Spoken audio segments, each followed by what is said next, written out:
Pozicija dėl prostitucijos. Prostituciją įteisinsiu, kadangi tas reiškinys egzistuoja lygiai taip pat kaip ir advokatų profesija, pati seniausia žemės profesija. Tik klausimas, kad kol jinai neįteisinta, mes užmerkėm akis, kad jos lygtai neva nėra, bet ją kontroliuoja nusikaltėlių klanai, valstybė iš to mokesčių jokių nemoka, pačios prostitutės yra engiamos, išnaudojamos, platinamos lygos, jos yra patiria pastovų smurtą. Žodžiu, nei saugumo, nei dorovės atžvilgių, aš sakyčiau, netgi apsimest, kad prostitucijos nėra, yra nedorovinga, nes kaip reiškinys jinai egzistuoja. Tai tarkim, bet jeigu būtų jinai legali, ta prostitucija, prostitutės būtų saugesnės daug, jos mokėtų mokesčius valstybei, jos galų gale gautų apsaugą valstybės.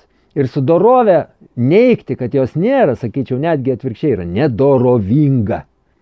Pozicija dėl narkotikų. Pirmiausia, reikėtų nusistatyti, kas yra narkotikai.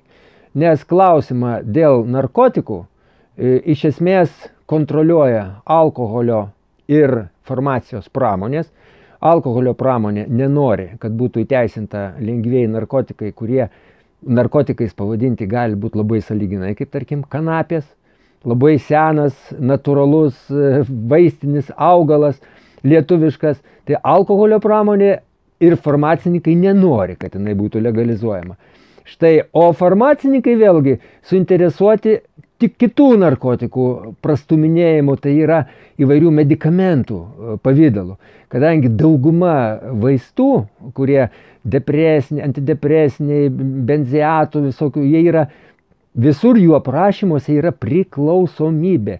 Ne tik cheminė, bet ir psichologinė, beveik visuose. Tai yra pirmiausia, reikėtų nusistatyti, kas yra narkotikai, tada yra lengvieji, sunkieji, bet apskritai aš juos legalizuosiu, kadangi nelegalizuoti jie atneša milžinišką žalą visuomeniai, dėl to, kad jos kontroliuoja nusikaltėlių klanai, kuriuos vėlgi kontroliuoja policija.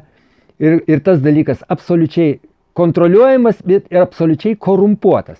Legalizuočiau, kad turėtų naudą valstybė ir būtų kontroliuojamas valstybės.